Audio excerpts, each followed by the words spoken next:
What's up, y'all? It's Caleb. Growing up, I played a lot of golf in the mountains of Virginia, and with that comes the uneven lies. Even as a kid, I struggled with balls below my feet, above my feet, uphill, downhill, but thankfully, my dad, Mark, a PGA professional with over 30 years of experience, has taught me exactly how to handle them. Today on Fry's Golf Factory, he and I are breaking it all down so you can confidently play from any lie, especially if you play mountain or hilly courses. Okay, Caleb, this first shot we're going to hit is when the ball is dramatically above your feet. So obviously your stance is going to have to be adjusted according to that because it's closer to you. So what would you do to hit this shot that's different from your normal stance? Yeah, first thing I'll do is choke down on the club. So you see my hands going down the grip a little bit. And then I'm basically standing taller because the ball is closer, right? Okay. Does that make sense? Standing taller, absolutely. Now, what would be the tendency with this ball from a physics standpoint? What is this ball going to typically do when you hit it? Which way is it going to try to go off of this club? It should go right to left. When you're hitting a golf ball in a normal stance, the golf club is creating backspin on the golf ball, which creates lift. If he tilts this shaft on a different angle, which he's going to have to do on this slope, now the backswing, the spin on the golf club is more of a horizontal spin, and that's going to make the ball want to try to curve to the left. So this is a tendency to pull it to the left. Yeah. So you would probably aim a little further right, maybe even try to hit a cut off of this lie if you're an advanced player, right? So let's see you hit this shot. Obviously, would you take any rehearsal swings? Why would you do that? Yeah, definitely rehearsal swings here because if slope is new to your game, then you want to find the ground impact on your club. So I'm going to stand up and take a couple rehearsals. I'm choked down on the club. I'm standing a little taller. And I'm just kind of sweeping the ground. So right there, that would have been I would have scalded that one. Sweep it. That's what we want right there. And do you want to hit a home run shot off of here, or you want to swing within yourself? Just nice and smooth, just good contact. So you may take more club than you need to swing within yourself to make good contact. So I found the right impact I want. So same thing.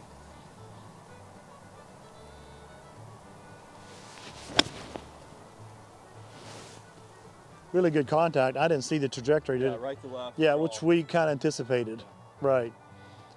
So that was good contact, folks. And you can see he made an adjustment in his length of his grip. He choked down on the club. He stood taller. He took ample practice swings to identify how much do I need to adjust my posture. He did that, and then he made solid contact. It was a very balanced swing, so he's not trying to hit a home run here. You may take more club than you need, but swing within yourself. Very good.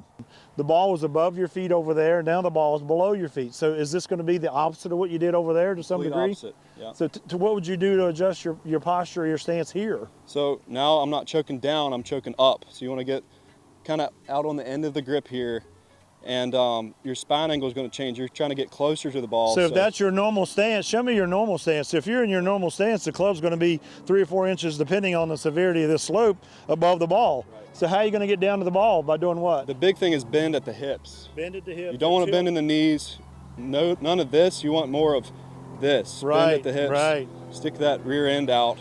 And then just same thing back there. We want to rehearse hitting that ground a couple times. So if the last shot was going to curve to the left because the ball was above your feet, what's the tendency for this ball? This one's going to curve right. So it's going to curve right. And you got to be real careful not to get out on your toes because this slope's going to try to force you out on your toes. So just make sure your balance is right. So say that red flag is where I'm going. Yep. Let's aim 5 yards left of that to account for that left or right. Not trying to change anything in my swing. I'm just letting the ground basically push that ball to the right.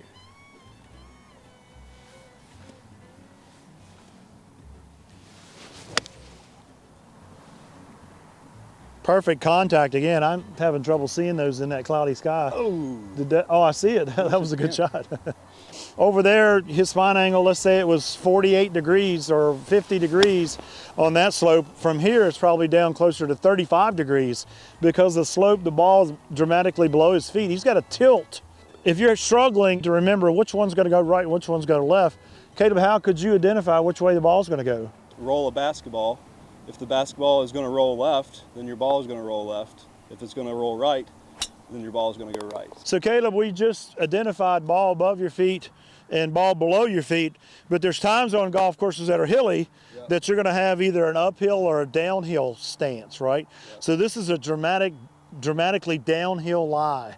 So in theory, when you're swinging down this hill, how's the ball going to react? Is it going to come out higher or lower? Usually lower. Yeah. So if the ball's going to come out lower, what could you do from club selection to offset that? Choose a club that has what? More loft. More loft. Right. If he's hitting a 7-iron off of this steep of a hill, it's going to really rack like a 4-iron. So he doesn't want to drive this into the hill. He needs to get some elevation. If my shoulders are level like a regular golf shot and my feet are on this downslope, what that's going to make me do on my downswing is basically ground the club out early back here. And by the time you get to the ball, the club's on the what? It's on the upswing. Yeah, upswing, you're going to top it, Top you're it. going to either chunk behind it. So we got to get those shoulders matching the ground. So what I'm going to do here, this is level, match it. So I'm going to bring my left shoulder down a little bit. And that's not opening up or closing, that's just matching the ground level. And same thing here, y'all. You make sure you're still hitting that ground. One or two rehearsals, match the shoulder plane to the ground plane, and let's just take a couple where we're skimming the grass. I'm gonna dress it, find my target, get my shoulders level.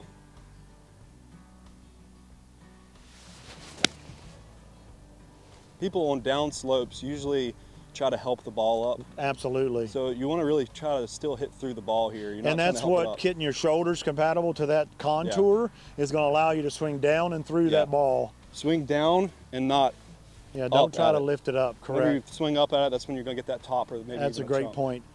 Remember, the club is going to hit the ground where the weight is centered. So on this uphill slope, it's a little more difficult to shift your weight uphill, right? It's more difficult to walk uphill.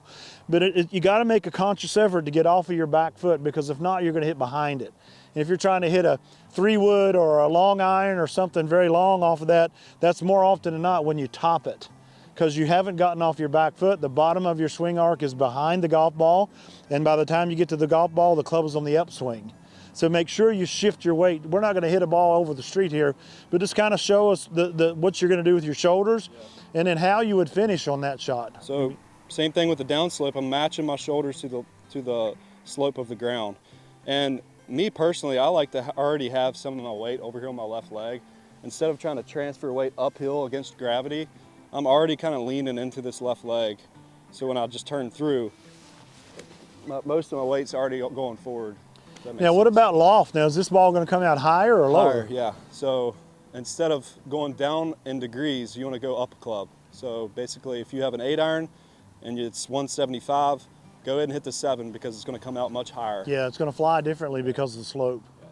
So the keys here, guys, is to get your body positions, whether it's tilting from a posture standpoint or if it's getting your shoulders and your hips and your feet compatible with one another. The key is to make the adjustment in your stance and your setup, and then understand what's going to react differently, how the ball is going to react differently on these slopes. And if you understand that concept, and again, we can't emphasize enough, practice swings, take more club than you think you need, and rehearse. Don't try to hit a home run here, but try to make good contact. Yeah, I like what you said. Right at setup, start yourself for success. You know, that becomes in setup.